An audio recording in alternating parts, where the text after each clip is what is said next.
Amém? Deus abençoe, estamos ao vivo pelo Facebook. Somente. Algumas pessoas têm nos perguntado, né? Por que a gente não faz com mais frequência as lives? Que tem abençoado algumas pessoas e às vezes a gente não tem nem noção, né, irmãos? Aonde pode alcançar. E então assim a gente tem ouvido isso, então a gente está encorajado a fazer as lives para abençoar também quem nos assiste pela rede social, né? Pessoas que também são abençoadas dessa forma, em nome de Jesus Cristo. Então você que está nos assistindo aí, que vai assistir esse vídeo, seja abençoado pela palavra de Deus. Lembrando que aqui é a comunidade evangélica do Reino, somos uma igreja bíblica, procuramos ser, pelo menos, né? Amém? Amém. Irmãos, eu queria iniciar hoje um assunto que é um desafio para mim, tá? Que fala sobre os atributos de Deus. Então para mim é desafiante, mas muito importante entendermos sobre os atributos de Deus, certo? Para dar uma introdução aqui, eu quero falar o seguinte: para tudo que nós vamos pensar hoje, quanto existência humana, a realidade de Deus é central. Ou seja, é uma realidade teocêntrica, né? Onde Deus está no centro, não que nós estamos no centro. É totalmente diferente. Deus, tudo parte dele. Então Deus está no centro de toda a história, de toda a criação, de tudo que nós vamos pensar. Deus é o princípio, entende? Não nós mesmos. Isso parece algo bem lógico, mas você vai entender que é importante entendermos. A realidade de Deus é central. Nós podemos ter uma perspectiva autorreferente da realidade ao nosso redor. O que é uma perspectiva autorreferente? Como eu sendo a referência. Então eu posso perceber tudo a partir de mim, sobre a realidade, sobre as coisas de fora, entende? Então essa é a maneira que não é correta. Por isso Deus precisa ser essa realidade a partir da nossa visão limitada da realidade, pois dessa forma teríamos uma miopia sobre as coisas, entende? Se tudo partir da nossa realidade, nós teríamos uma miopia, nós não conseguiríamos entender a realidade. O que nós precisamos é de uma perspectiva teorreferente, Deus como referência.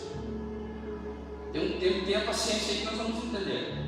Não se distraia, é importantíssimo assim. Então, o ponto de partida que nós usamos para entender o mundo e as coisas ao nosso redor é Deus. Precisa ser Deus.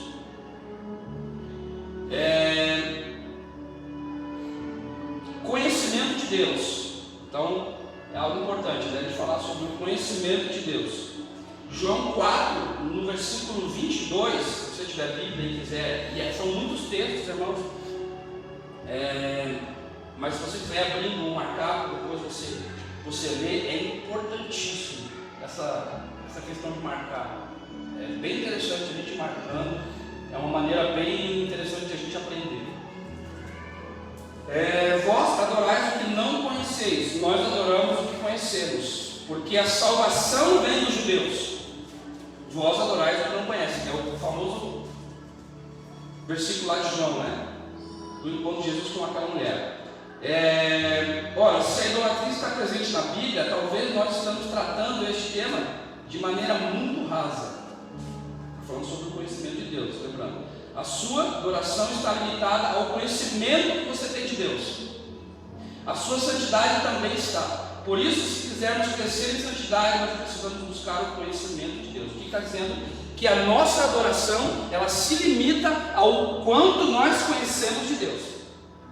Então, quanto mais eu avanço em conhecer a Deus, mais a minha adoração fica acurada e profunda.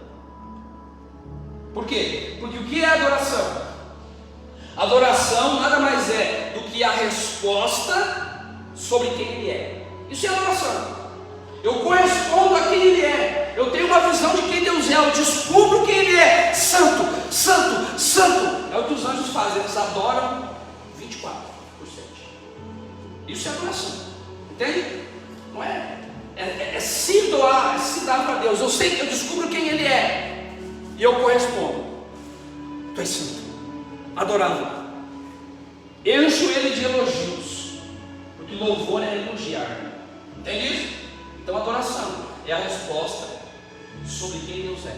Então se eu não tenho uma revelação de quem Ele é, não tenho adoração. Se eu não tenho uma revelação mais profunda, mais além de quem Deus é, se eu não cresço em conhecê-lo, se eu não avanço em conhecê-lo cada vez mais, a minha adoração fica limitada. Entende?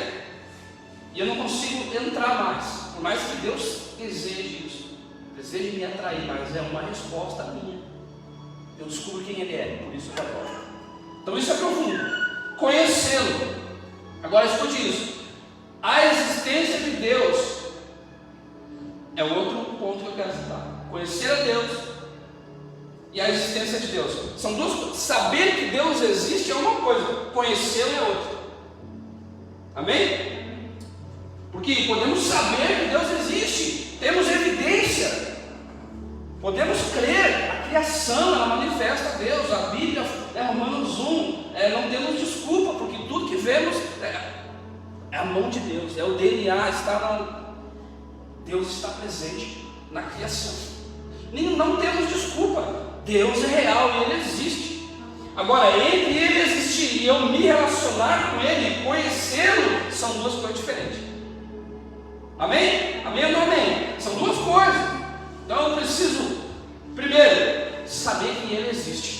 A Bíblia fala que quem se aproxima de Deus precisa crer que Ele existe e é galardoador. A palavra galardoador é recompensador. Então Deus é recompensador. Ele existe e eu quero conhecer. Agora, a humanidade intui Deus. Toda a humanidade intui Deus. Sabia disso? Todas as pessoas, todas, têm uma intuição dentro delas da existência de Deus. Cremos baseado nas evidências da criação e das Escrituras. A humanidade intui Deus. Romanos 2, no versículo 4 ao 16. Se você quiser abrir, como eu falei, são bastante textos. Eu já tenho aqui eles no meu esboço, mas se depois você quiser ler, ou quiser ler para me acompanhar aí, Romanos 2, no versículo 14 ao 16. Quando, pois, os gentios que não têm a lei fazem por natureza o que a lei ordena, eles se tornam lei para si mesmos, embora não tenham a lei. Estes mostram a obra da lei gravada no seu coração, o que é confirmado, mesmo sem saber, mesmo sem entender. Talvez uma pessoa que não entende, ela faz algo certo, ela cumpre a lei, é uma intuição de que Deus existe.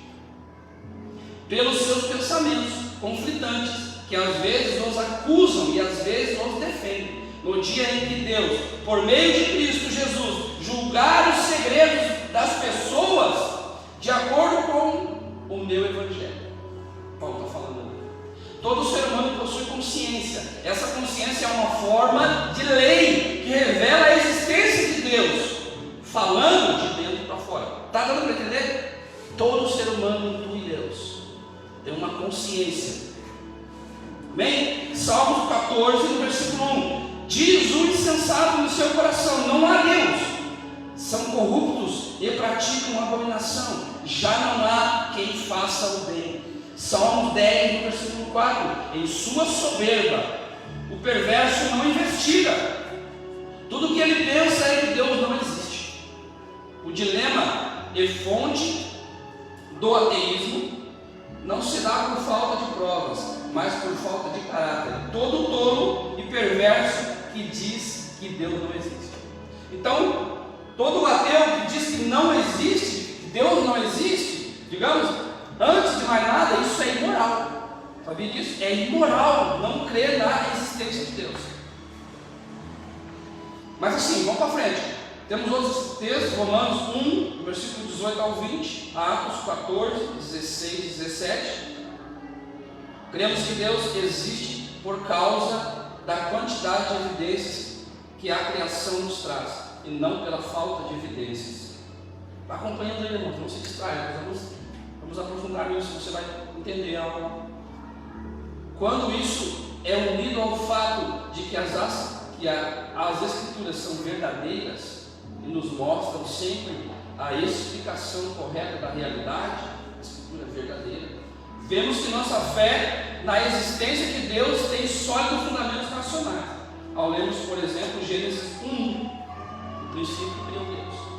Vemos que a Bíblia não explica Deus, mas ela pressupõe. A Escritura é a declaração da verdade, ela nos explica a realidade a partir da visão dela diferente. Dessa forma nós sabemos que Deus existe a partir das Escrituras. Atributos de Deus. Existe uma palavra, talvez foi estranha para você, mas eu vou explicar o que ela significa, a gente vai entender aqui. Cognoscibilidade de Deus. Nossa, parece uma cor, o que é isso? Nada mais é do que o seguinte: possibilidade de conhecermos a Deus.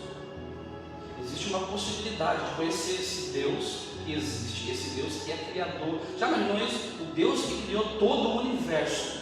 Nós podemos conhecê-lo intimamente, pessoalmente. Uma experiência interior com Ele. Eu não sei para você que isso faz sentido, irmão. Eu não sei para você. Mas gira toda a nossa vida cristã gira em torno disso. Não gira em torno de nós mesmos, mas gira em torno do próprio Deus. De nós o conhecermos, o adorarmos, crescermos em o conhecer. Por isso, os atributos de Deus, se nós não entendermos e caminharmos sobre Ele, nós não vamos crescer em relacionamento, em conhecer o Senhor. E essa é uma vida cristã madura, onde a gente caminha para uma maturidade, um conhecimento de quem Ele é, uma correspondência a essa pessoa de quem Ele é, verdadeiramente. Entende? Quanto mais o conhecemos, mais o adoramos. Quanto mais o adoramos, mais nós somos transformados. Porque é isso. Não é tudo que Deus fala, me louve, me adore. Por quê? Parece que Ele está implorando, precisando de adoração. Não, é porque é melhor para você. Tipo assim, você só vai ser completo dessa forma, me adorando. Você vai se encontrar o objeto para o que você foi criado, me adorando. É como se Deus estivesse falando, é melhor para você. Faça isso que você está comigo. Amém? Saber que Deus existe e conhecer não é a mesma coisa. Existem filosofias diversas que podem crer que Deus existe, que existe um Deus, mas não saber dizer nada sobre Ele. A possibilidade de nos relacionarmos com Ele, a possibilidade de conhecer a Deus é um passo a mais dentro do pensamento que estamos desenvolvendo. Olha a primeira coisa aqui dentro disso, a doutrina da incompreensibilidade de Deus. Parece ficar lá complicado, mas você vai entender. A doutrina da incompreensibilidade divina fala sobre a realidade de que nunca conseguiremos conhecer a Deus por completo. Nunca conseguiremos conhecer completamente algo em particular sobre Deus. Escute isso. Quando afirmamos que a incompreensibilidade de Deus, não estamos dizendo com isso que Deus não seja compreensível, mas sim que Ele não seja possível a nós, seres finitos, compreender a Deus que é um ser infinito. Ser finito, Deus é infinito, é isso que está dizendo. Então, não podemos conhecer completamente Deus que é um ser infinito. Mas escute, seres finitos somente podem conhecer o ser infinito na medida que esse ser infinito se revela a Ele. Então Deus está doidinho para se revelar a eu e você ser finito. Mas isso depende do quê? De um passo meu em direção a esse conhecimento de Deus. É como se, eu sempre gosto de pensar na brincadeira de esconderijo do pai e filho. O pai está escondido atrás do sofá, mas ele não quer ficar escondido do filho. Não é assim? Ele não quer ficar escondido, ele quer aparecer, ele está doidinho para o filho chegar e ele mostra o pé. Não é assim? Ele está vendo que o filho não está achando, né? Onde é que o pai está? Eu estou louco para ela vir me achar. Você está brincando de esconder em casa. E eu estou doido para ela vir me achar, mas ela vai lá para o quarto. Aí eu faço um barulho lá no doutor, para ver se ela vem. O pai quer que o filho ache, mas depende do filho se movimentar em direção ao pai. Você está entendendo isso? Quem está entendendo? Então o pai mostra o pezinho, mostra um pouquinho do joelho. Então, né, o filho não vem e dá mais uma cabeçadinha. O pai quer mostrar, o pai quer quer se mostrar, Ele quer que o filho encontre Ele. Amém? Quando afirmamos que Deus é incompreensível, também estamos dizendo que ainda seja possível conhecermos algo sobre Deus, ainda que seja possível, não é possível que este algo conhecido seja completamente conhecido. Vou explicar, espera aí. Podemos conhecer o amor de Deus, amém?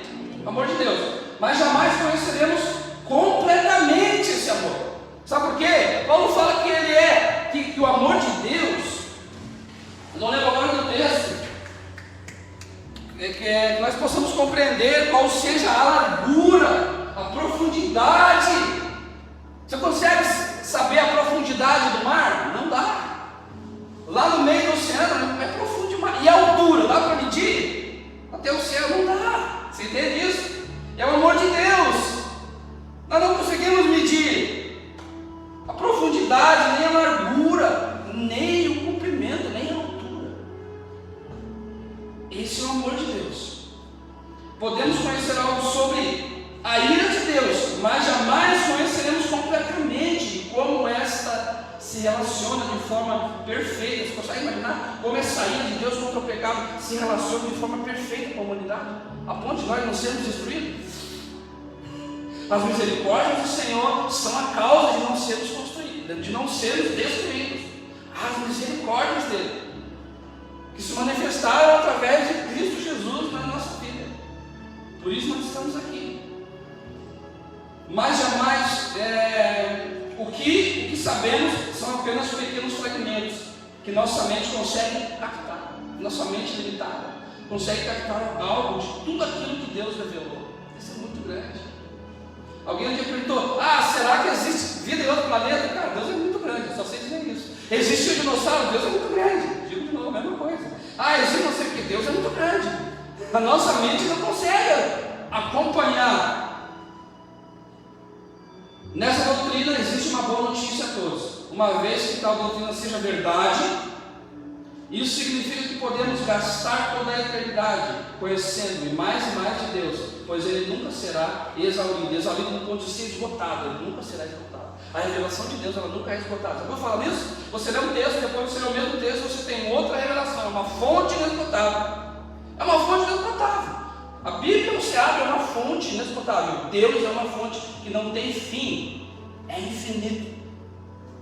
Nós não podemos esgotar a Deus, pois Ele nunca será, nem nunca enfrentaremos tédio ao fim em nossa relação com Deus. A relação com Deus não tem tédio, não tem tédio, porque não tem limite, não tem, acabou, não tem, Deus não tem, sabe?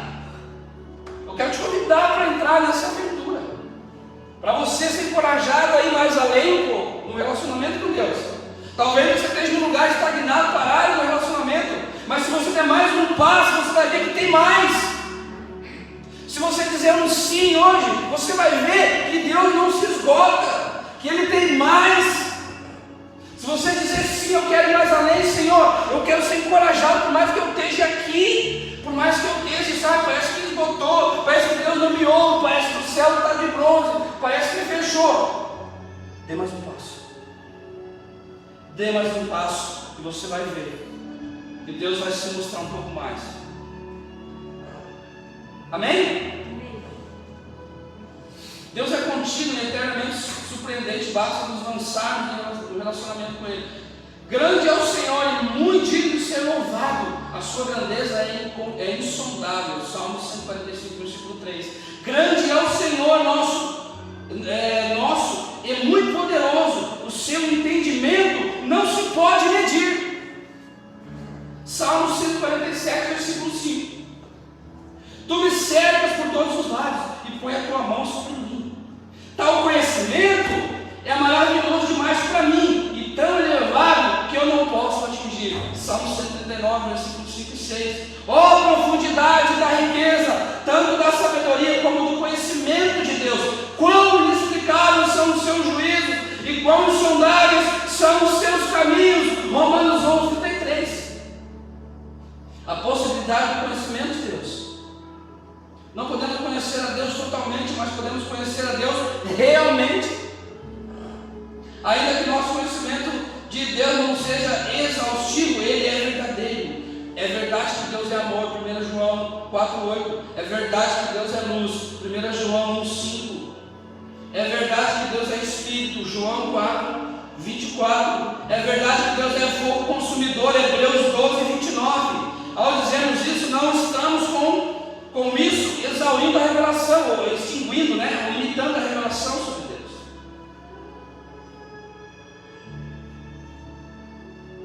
Quando afirmamos que conhecemos a Deus, não estamos dizendo que conhecemos somente fatos ou conceitos sobre Deus, mas de fato conhecemos a Deus.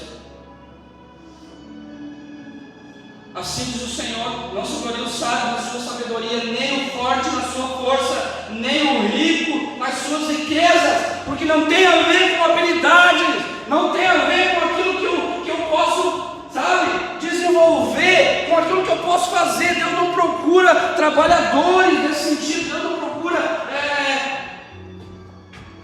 serviço, Deus procura um relacionamento primeiro. Deus não procura um serviço, Ele procura um relacionamento.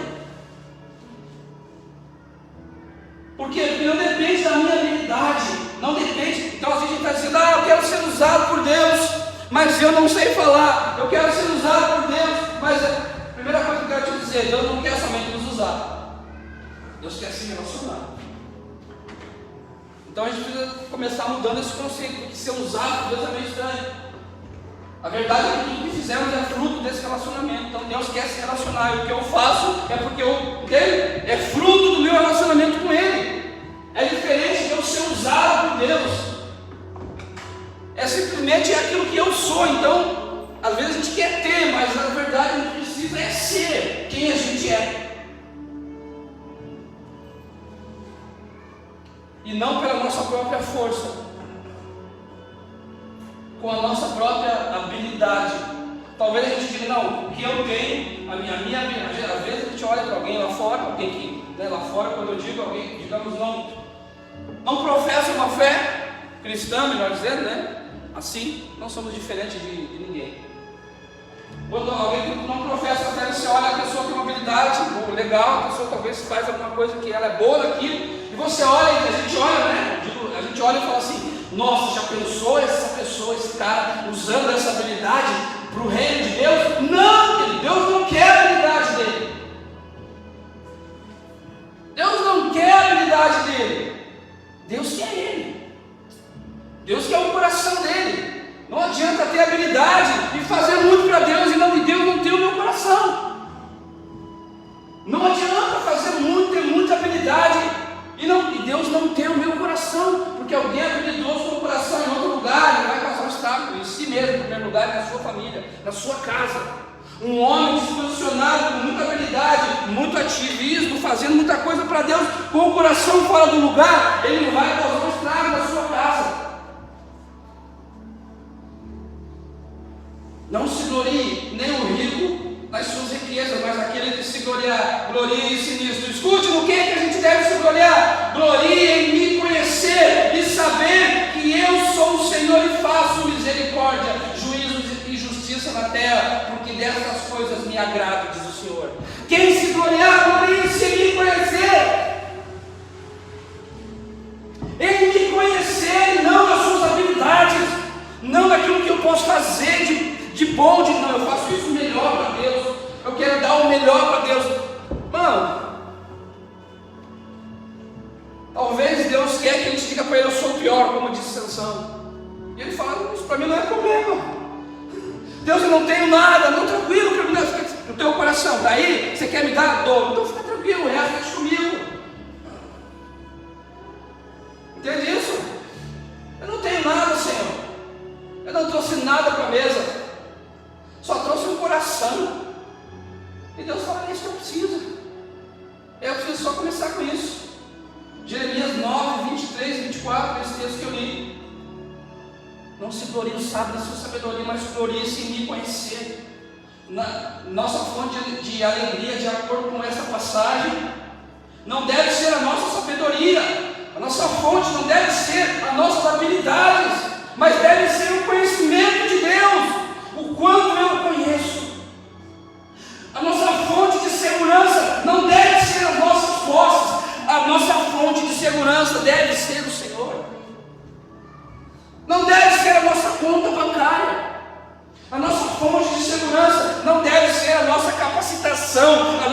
habilidade, o nosso diploma, mas sim o conhecimento de Deus. Homens iletrados que conheceram a Deus causaram impacto no mundo. Eu não estou aqui dizendo para que você não estude, não vá à frente, não. Isso não é a prioridade. Talvez um dia que o estudo possa te dar um diploma, mas o conhecimento de Deus vai te dar a eternidade.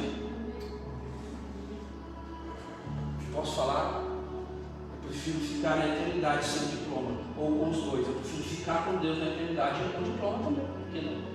Amém? Mas eu não quero ficar só com diploma. Não quero ficar só com diploma sem conhecer a Deus. Essa mesma realidade foi afirmada por Jesus em sua oração. João 17,3. E a vida eterna é esta. Lembra? Nós estudamos isso no estudo? E a vida eterna é esta. O que é a vida eterna? Ele responde: que conheçam a Ti, o único Deus verdadeiro, e a Jesus Cristo a quem enviaste. Essa é a eternidade. O que é a vida eterna? Conhecer a Deus como Deus verdadeiro e Jesus Cristo a quem enviaste. Repousa nisso, irmãos. Essa é o cerne da nova aliança. E não ensinará, está em Hebreus 8:11, e não ensinará jamais cada um. Eu vou citando os textos, irmão, como eu falei, depois se quiser acompanhar também, vamos tentar dar o nosso tempo. E não ensinará jamais cada um ao seu próximo, nem cada um ao seu irmão, dizendo: conheça o Senhor, pois todos, isso aqui é a nova aliança, tá? Está lá em Jeremias 31, Hebreus está citando de novo. Porque todos me conhecerão, desde o menor até o maior. Na nova aliança, no reino de Deus, todos o conhecerão. Então começamos agora. Nenhum vai ensinar o outro, cada um ao seu próximo, cada um do seu irmão, dizendo: conhece o Senhor, porque todos me conhecerão, desde o menor até o maior. Todos. Essa é a realidade da nova aliança do reino de Deus. Foi baseado nisso que João escreveu: filhinhos, escrevi a vocês porque conhecem o Pai, mas escrevi a vocês porque conhecem aquele que existe desde o princípio. 1 João 2,14. A vida cristã é definida por esse tipo de revelação, a interação com Deus. Nós falamos com Ele e Ele nos responde. Ele nos ouve e habita em nosso interior. Atributos de Deus. Quando decidimos falar sobre Deus, a ordem como falamos importa, sim. Se a maneira que abordamos seus atributos for desorganizada ou desequilibrada, poderemos captar uma imagem errônea sobre aquilo que a Bíblia nos revela acerca da pessoa do Senhor. A forma mais simples de organizarmos tudo sobre os atributos de Deus possivelmente seja divididos entre, eu vou falar aqui, escute agora, 2. Preste atenção, irmãos. Aqui a gente vai entrar propriamente dita no atributo, ali era só uma introdução. O fato de que Deus existe e o fato de que eu preciso conhecer o Deus que existe. São duas coisas. Agora, os atributos de Deus se dividem em 2: incomunicáveis e comunicáveis. O que é isso? Os atributos que Deus possui, que Ele não nos comunica, pelo menos completamente. Tá? Então, os atributos incomunicáveis de Deus são aqueles que Ele não compartilha conosco. Por exemplo, onisciência. Deus é onisciente. Está em todos os lugares, não compartilha. Mas também, às vezes sim. Por quê? Uma palavra de conhecimento, por exemplo, que é um dos dons do Espírito lá que fala, né? Sabedoria, outro ele dá fé, e o outro ele dá palavra de conhecimento. O que é uma palavra de conhecimento? É você saber algo sobre alguém sem você nunca ter. Entende isso? Você sabe algo sobre aquela pessoa, mas quem comunicou? Deus. Ele comunicou um dos seus atributos, que é a onisciência. Ele esteve com aquela pessoa à tarde. Ele esteve com aquela pessoa ontem. Ele sabe do que ela precisa. Agora, isso só é usado para quê? Para atrair a pessoa para Ele. Para o amor, né? Através do amor. Os atributos incomunicáveis de Deus, onisciência, são os atributos que fazem com que Deus seja de fato Deus. Já os atributos comunicáveis são aqueles atributos que Deus compartilha conosco. O amor. O amor. São os atributos que nos mostram que Deus é uma pessoa, uma pessoalidade de Deus. Então esse Deus grande que criou o universo se relaciona comigo e com você, veio habitar. Mas precisamos ter em mente que, primeiro, nenhum atributo é totalmente comunicável, nenhum deles é totalmente. Nunca recebemos todo o amor ou sabedoria de Deus. Segundo, nem todos os atributos são totalmente incomunicáveis, entendeu? Nem todos são totalmente comunicáveis e nem todos são totalmente incomunicáveis. Podemos receber uma palavra de conhecimento como isso dele. Atributos incomunicáveis de Deus. Os atributos incomunicáveis de Deus. Você está entendendo aí? Amém. Tá legal? Tá bom? Tá.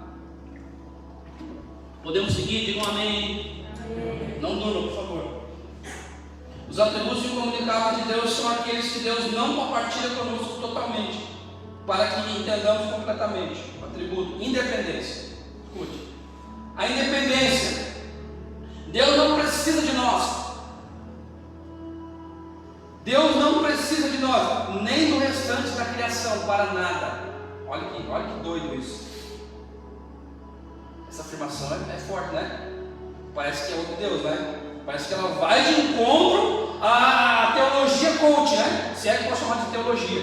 Irmão, coach eu já falei aqui, vou falar de novo. Eu não tenho problema com coach. O meu problema com coach é só uma questão de lugar. O evangelho coach é só uma questão de lugar, de logística. Por quê? O problema do coach é quando ele está no púlpito, só isso. Não tem problema nenhum, o coach é legal, irmãos, vai ajudar muita gente, entende? Mas ele precisa estar no lugar certo. O problema é só a logística, é onde ele está. Quando colocaram o coach no púlpito, aí ficou ruim, não é. O púlpito não é lugar sabe? Não é lugar disso. O púlpito é lugar da palavra. E aí o coach está ali motivando as pessoas, ensinando, não, vamos lá, vocês ir para frente, tal, irmãos. Muita gente vai para o inferno com coach e tudo. Olha só, a definição: Deus não precisa de nós e do restante da criação para nada. Porém, tanto nós quanto o restante da criação podemos glorificá-lo e alegrá-lo. Este versículo nos dá uma base inicial para entendermos sobre a independência de Deus. Se você tiver a Bíblia, abra aí. Atos 17, no versículo 24 e 25. Atos 17, vou esperar você abrir para nós lermos. Isso é importante. Atos 17. Amém?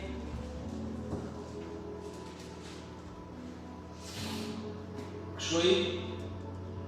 O Deus que fez o mundo. Esperar você encontrar aí para acompanharmos. Versículo 24 e 25. 17, Atos 17, 24 e 25. O Deus que fez o mundo, o que nele existe. Logo eu quero botar o texto lá no telão ali. Não. Amém? Não. O Deus que fez o mundo e tudo o que nele existe, sendo ele Senhor do céu e da terra, não habita em santuários feitos por mãos humanas, nem é servido por mãos humanas, como se precisasse de alguma coisa. Escute, preste atenção aqui no texto agora. Como se precisasse de alguma coisa, pois Ele mesmo é quem a todos dá a vida, respiração e tudo mais. Como se precisasse de alguma coisa. Deus não precisa de nós e nem da criação, senão não seria Deus. Quem primeiro? Jó, no livro de Jó 41:11. Jó 41:11, para afirmar esse pensamento. Quem primeiro deu algo a mim para que eu tenha de retribuir? Pois o que está debaixo de todos os céus é meu. Tudo é dele. Deus está dizendo: quem deu algo a mim para que eu tenha que retribuir? Tudo debaixo do céu é meu. Por isso Paulo entende bem isso. Ele fala que é mordomo de Deus, né? Ele fala: nós somos mordomos. Eu entro na dispensa de Deus e pego o que precisa. Ele fala que é dispenseiro. Eu gosto dessa palavra. Dispenseiro é aquele que vai à dispensa e pega algo que é necessário para a igreja. Ele é mordomo, dispenseiro. Ele vai lá para a dispensa o que a igreja precisa. Aí Paulo traz. O fato de Deus ser o Criador de tudo também implica que Ele não precisa da sua criação. Seria ilógico isso. Seria ilógico. Nós não podemos dar a Deus nada que Ele precise, pois Ele não precisa de nada. Eu gosto da música do Jeremy Bowser, que ele fala o seguinte, é um americano irmão, ele diz: o que eu posso dar a um Deus que tem tudo? E no final ele fala, ele responde, né? Te dou o meu coração. Então um Deus que tem tudo quer o nosso coração. Dá-me o teu coração, filho meu. Se hoje eu ouvir a voz do Senhor teu Deus, não endureça o teu coração. Dá-me o teu coração e você vai ver o que eu posso fazer. Como se Deus falasse assim. Um Deus que tem tudo, que eu posso dar ao Senhor. Te dou o meu coração. Porque se Ele tiver o meu coração, Ele me tem tudo de mim.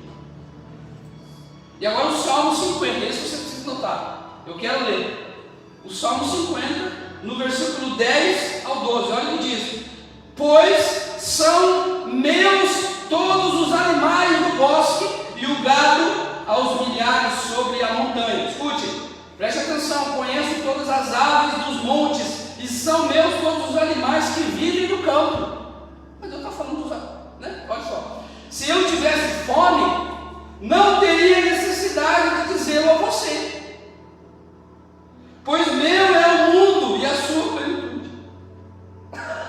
Esse é Deus. O que Ele está dizendo? Por que Ele está falando de animal? Sabe por quê? Porque o sacrifício dos sacerdotes era feito com os animais. Ele está falando: vocês só estão dando para mim o que é meu, e acham que estão me dando alguma coisa.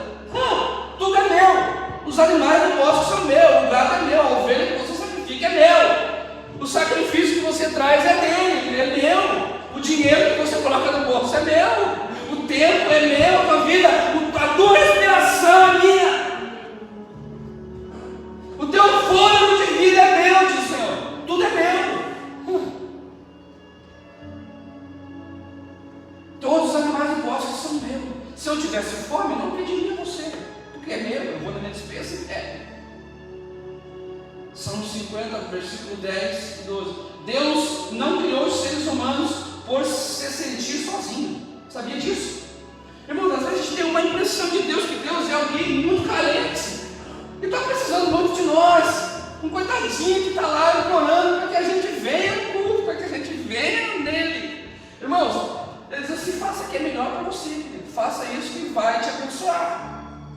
Mas assim, Deus não criou o homem porque se sentiu sozinho, porque ele era completo na Trindade. A Trindade é a comunhão perfeita. Ele diz: façamos o homem, mas não porque havia uma necessidade de que o homem existisse para Deus. Deus não estava sozinho, que precisou criar o homem. Esse é Deus. Pegaram um Deus grande e enjaularam ele. Irmãos, a religião colocou numa gaiola, e de vez em quando dá uma surtadinha e prende de novo. Mas esse não é o Deus da Bíblia. O Deus da Bíblia é indomável, Leonardo. É indomável. É o Deus da Bíblia. É o Deus grandão, é o Deus que tem tudo. Entende? Que faz aquilo que lhe apraz. E agora, no João 17:5. E agora, ó Pai, glorifica-me contigo, mesmo com a glória que eu tive junto de ti, antes que houvesse o mundo. Antes que houvesse o mundo, Deus era unidade, Deus não estava sozinho. Pai, a minha vontade é que onde eu estou também estejam comigo os que me deste, para que vejam a minha glória que me conferiste, porque me amaste antes da fundação do mundo. Deus amou antes de nós existirmos, Ele já amou. João 17:24. Havia uma glória entre o Pai e o Filho. Que glória era essa? O amor do Pai para com o Filho. Este amor existe antes de tudo ser criado, antes de eu e você. Se Deus precisasse de nós para ser feliz, jamais poderíamos ter nele a fonte da nossa alegria. Ele não seria Deus. Seria alguém adestrado, alguém dependente de nós, mas Ele é Deus, Ele não depende de nós. Para ser Deus, Deus estava plenamente satisfeito Romanos 11, 35 e 36. Ou quem primeiro deu alguma coisa a Deus, para que isso lhe seja retribuído, porque dele, por meio dele e para ele são todas as coisas. Amém. A ele seja a glória para sempre. Amém. Amém. Dele, por ele e para ele, início, meio e fim. Ele é o início, ele é o meio e ele é o fim. E nós participamos. É disso. Deus tem um plano maior. Essa semana nós falamos isso. Nós estamos debaixo do plano maior de Deus, acima da nossa vida. Aqui nós estamos inseridos no plano de Deus, no plano, no propósito eterno de Deus. Já imaginou isso, irmãos? Aqui na cidade de Laje, no lugar como esse, nós estamos inseridos no plano eterno de Deus para a humanidade. Irmãos, eu não sei como você pensa sobre isso, mas assim, sabe? É grandão, Deus é grandão. E nós somos pequenininhos, nós fazemos parte de um Deus grandão. A origem de tudo, o sustento de tudo e o destino de tudo é Deus. Deus é independente de nós. Deus é independente de nós. Eu vou falar sobre mais um. Aqui, irmãos, a imutabilidade de Deus. O que é imutabilidade? Deus não muda. E aqui, irmãos, vamos aprofundar aqui, você vai entender algo poderoso. A imutabilidade. Você está entendendo? Está claro, irmãos? A imutabilidade de Deus, definição. Deus é imutável. Deus é imutável em seu ser, em suas perfeições, em seus propósitos. Ele não muda no seu ser, nas suas perfeições, nos seus propósitos, nas suas promessas. Deus não muda naquilo que Ele prometeu. Sabe por quê? Porque o que vai se cumprir é somente o que Ele prometeu. Não é o que eu acho, não é o que alguns estão dizendo por aí que vai se cumprir. Fora do contexto, o que vai se cumprir é o que Deus diz, porque Ele é o autor da história. Ele é quem criou todas as coisas, então Ele arquitetou o plano perfeito. Então vai se cumprir aquilo que Ele disse que vai se cumprir. E o que Ele disse que vai se cumprir está nesse livro. Então é isso que vai se cumprir, irmãos. Então eu quero dizer para você, se você está aqui hoje, se você está com Deus e não sabe aquilo que Ele disse que vai se cumprir, irmão, nós estamos perdendo tempo. Nós precisamos saber o que Ele disse que vai acontecer, porque é isso que vai. E a gente não fica inventando coisa. Porque é isso, é o fim agora, Jesus vai voltar agora. E, irmãos, ainda tem muita coisa. Porém, Deus age, sente emoções, entende? Ele não muda. Escute isso, irmãos, é poderoso. Não perca, por favor, você vai entender algo assim, para a tua vida, para que a gente cresça, em conhecer o Senhor. Olha só, Ele não muda os seus propósitos, na sua essência. Porém, Deus age e sente emoções. Ele é um Deus relacional, que interage, que intervém. Pegou aí? De forma diferente as maneiras que cada pessoa relaciona com Ele. Ele interage, Ele não muda, mas Ele interage. Entende isso? Por que eu estou dizendo? Deus disse, escute isso, vai entender isso. Deus disse que o pecador, aquele que vive pecando, está condenado ao inferno. Amém? Isso é verdade. Deus disse isso. Mas se esse pecador se arrepender, então Deus mudou agora. Ele disse que ia condenar e agora não vai mais. Com a condição do arrependimento. Deus não muda, mas Ele interage. Deu para entender? Ele não muda, mas interage. Quando alguém se arrepende, viu o episódio que a gente pode lembrar, o episódio de Moisés. Quando Moisés estava conversando com Deus, Deus falou: eu vou destruir o povo, Moisés, eu vou acabar com tudo. E Moisés fala: não, Senhor, se arrepende do que tu falou. Moisés falou isso para Deus. Não, Deus. E Deus falou, por que Moisés? Um diálogo com Deus, Moisés falou, o que dirão do Senhor? O que dirão os povos do Senhor que destruiu o povo e tal? Dá mais uma chance, eles vão se arrepender. A Bíblia fala que Deus volta atrás. Que Deus, Ele mudou? Na sua essência não, mas Ele interagiu. Dá para entender isso? É meio que um paradoxo, né? Mas é uma verdade bíblica. Olha só, em tempos remotos lançaste os fundamentos da terra e os céus são obra das tuas mãos. Eles perecerão, Salmo 102. Mas tu permaneces, todos eles envelhecerão, como a veste, como roupa, os mudarás, eles serão mudados. Tu, porém, és sempre o mesmo, e os teus anos jamais terão fim. Salmo 102, versículo 25 ao 27.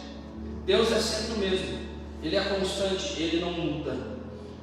Malaquias 3:6, porque eu, o Senhor, não mudo. Por isso, vocês, filhos de Jacó, não foram destruídos.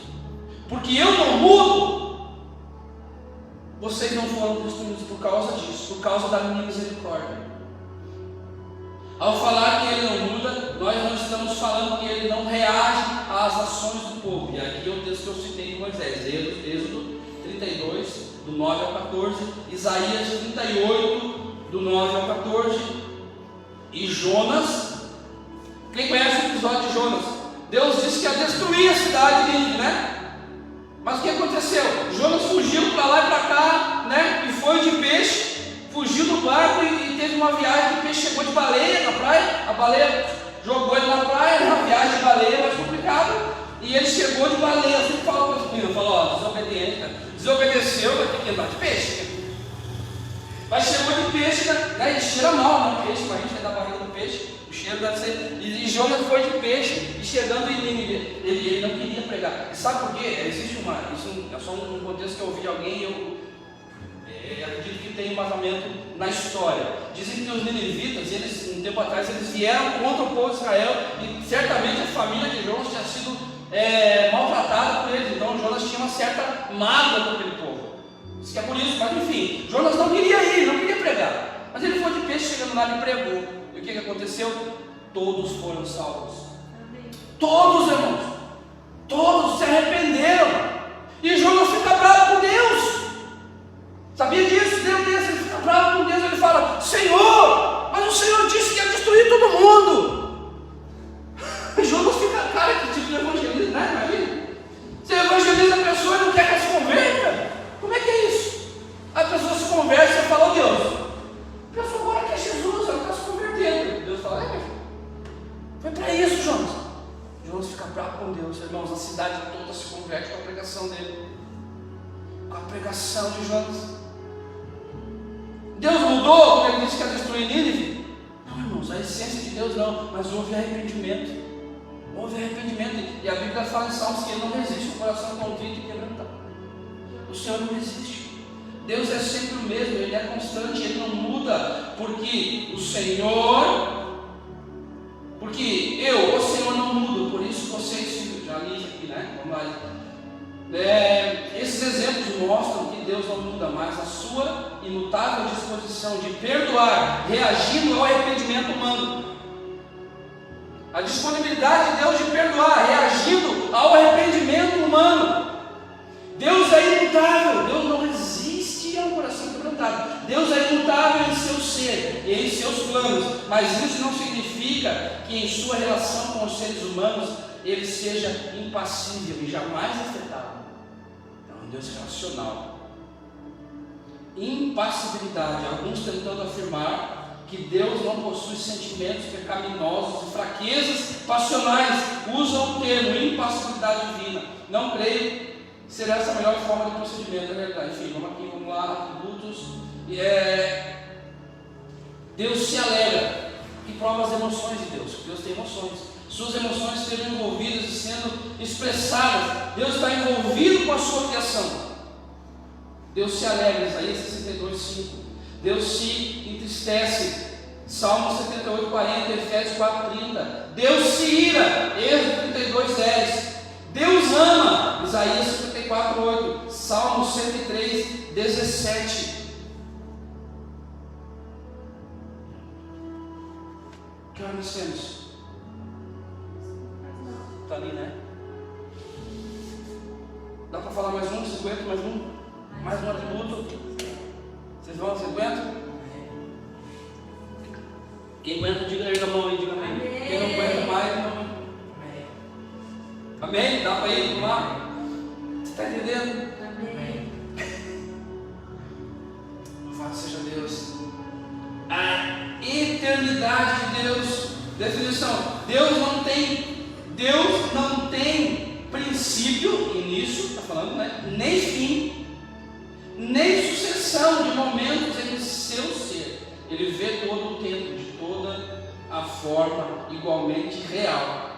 Deus não tem o nosso tempo que a gente tem aqui, daqui a um ano, não, Ele vê tudo no seu tempo, de forma real. Alguém já ouviu falar do cronômetro de Deus lá, né? Do Kairos, o Kairos é o tempo de Deus. Então, o tempo de Deus interage no tempo do homem. Deus intervém no cronos, no nosso relógio. Deus intervém, Ele tem os seus tempos no nosso tempo.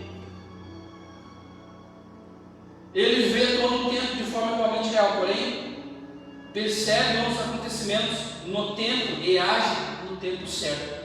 Por isso o tempo de Deus é o tempo certo, entende? É o tempo de Deus que age no tempo da humanidade. É Deus. Eu falava com alguém e a pessoa dizendo, e Deus estava falando de algo que estava acontecendo no meio da igreja, digamos, nesse tempo. Eu falei, sim, é Deus fazendo agora nesse tempo, né? Deus fez o que há um tempo atrás? Deus restaurou muitas coisas, irmão. Por exemplo, num tempo bem presente, você vai entender isso. Deus restaurou a paternidade. Foi muito falado de paternidade, mas assim, Deus restaurou.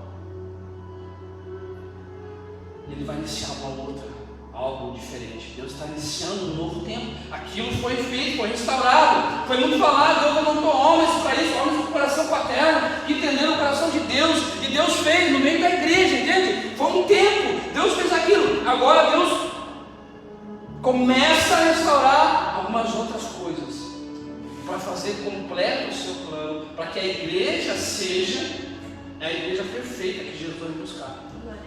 Deus vai consertando, entende? Efésios 4, Ele levanta mestres, apóstolos, profetas, pastores, evangelistas, para a edificação dos santos. Deus está edificando.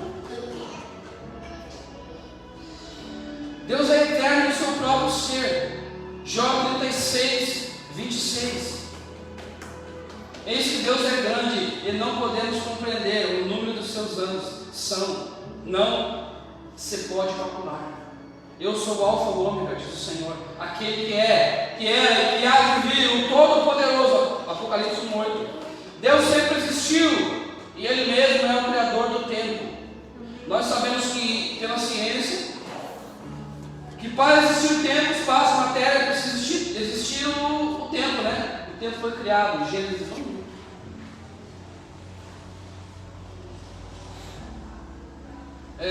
Ao único Deus, nosso Salvador, seja glória, majestade, poder e autoridade, mediante Jesus Cristo, nosso Senhor, antes de todos os tempos, agora e para todos sempre, amém. Judas 1:25.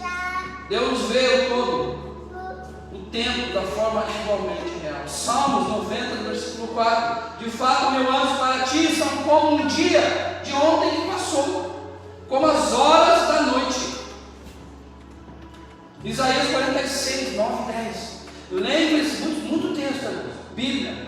Lembre-se das coisas passadas, das coisas muito antigas. Eu sou Deus e não há nenhum outro. Eu sou Deus e não há nenhum como eu. Desde o início faço conhecido ao fim, desde os tempos remotos, e ainda virá. Digo, meu propósito ficará de pé, e farei tudo o que me agrada.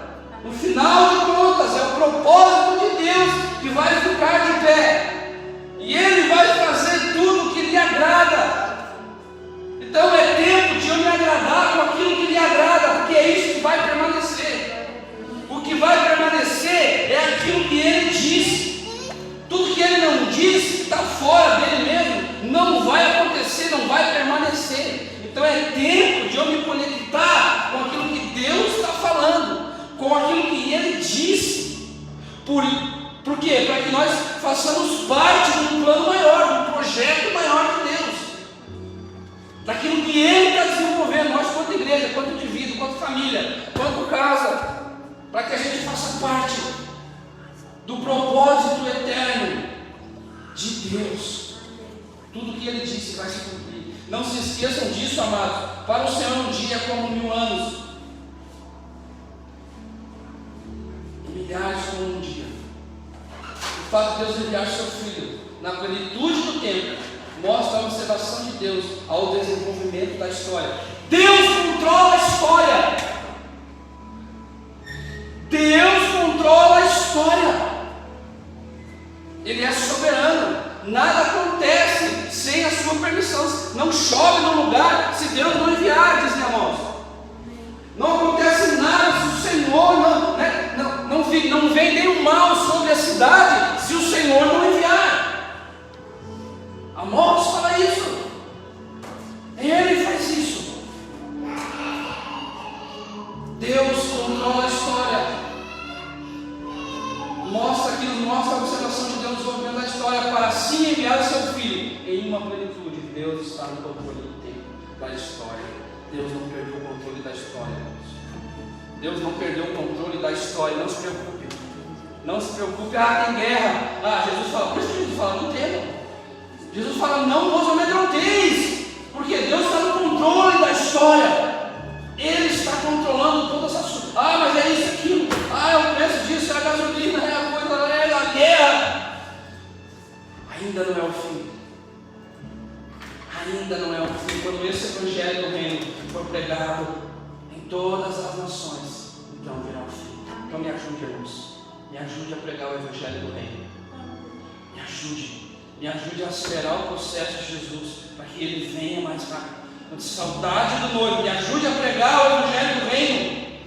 Me ajude, irmãos, a cultos hoje, agora mesmo, que a Bíblia foi esquecida, que homens falam do seu próprio coração, que instigam as pessoas a ir atrás de coisas e a alimentar o seu coração com coisas vazias, e as pessoas estão indo para o inferno agora mesmo, irmãos.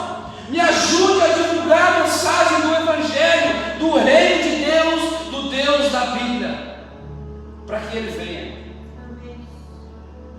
Que você seja incendiado, encharcado com essa verdade, com esse desejo por pregar o Evangelho de Jesus Cristo. Nós somos uma igreja bíblica, mas pelo menos nós nos esforçamos para ser, irmãos. Amém? Amém? Glória a Deus. Fique de pé, vamos orar. Nós vamos orar agora mesmo, irmãos. Oh, aleluia. Louvado seja Deus. Eu queria dar um recado para você ainda antes de nós orarmos aqui. Eu queria dizer que amanhã nós teremos o estudo. Então essa semana nós não tivemos. Amanhã vai ser o estudo 19h30. Às 19h30, venha, irmãos, venha crescer em Deus, conhecer a Jesus. Na quinta-feira temos a reunião aqui, estamos nos reunindo com os homens.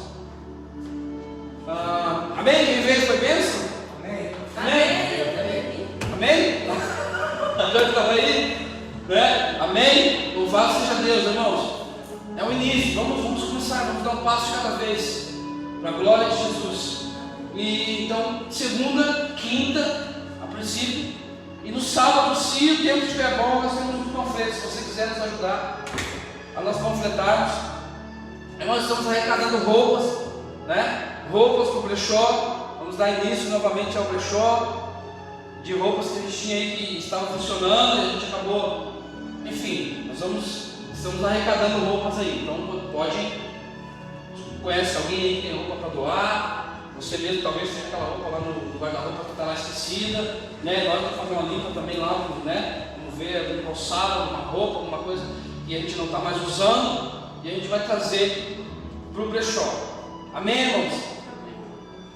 Louvado seja Deus. Então é isso, vamos orar. Pai, obrigado por essa hora, Senhor.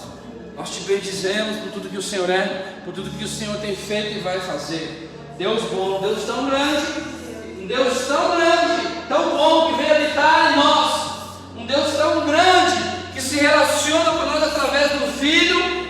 Nós mortais pecadores limitados, mas não é pela nossa capacitação, mas é pelo Filho, é pelo que o Filho fez, é por aquilo que Jesus fez, que o Senhor nos aceitou. O Senhor nos vê e vê um perfume de Cristo, o Senhor olha para nós e vê o sangue do Cordeiro, vê justiça, o Senhor vê justiça em nós, Ele olha para nós e vê paz, Ele vê justiça, Ele vê paz com Deus, porque éramos inimigos de Deus, mas por Jesus nós temos paz com Deus, aleluia! Nós temos paz com o Senhor, nós entramos em paz com o Senhor.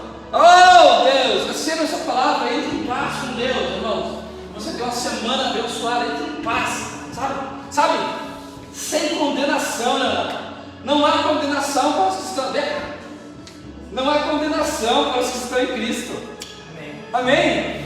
Não há condenação, irmãos. Não há. Entramos em paz com Deus. Amém? Entramos em paz com o Senhor, de dentro para fora. Não há condenação. Receba essa palavra. Se você entendesse isso, por favor, entenda. Você viveria uma vida diferente. Você viveria uma semana diferente. Irmão, se você entendesse isso, você sair daqui dando pulo. Nós estamos em paz com o Senhor. Apesar das nossas limitações, apesar, Senhor, das nossas falhas e debilidades, sim, apesar de nós estamos em paz com o Senhor. Nós estamos em paz. Não há inimizade entre nós e Deus, porque Jesus Cristo fez o caminho de volta. Ele intermediou na cruz. Aleluia. Isso é poderoso. Isso é poderoso. Isso é o Evangelho de Jesus. Essa é a boa notícia. Amém? Deus abençoe você. Que é uma semana abençoada. Que o Senhor lhe dê a paz, faça resplandecer o rosto sobre ti. Amém? Paz, irmãos.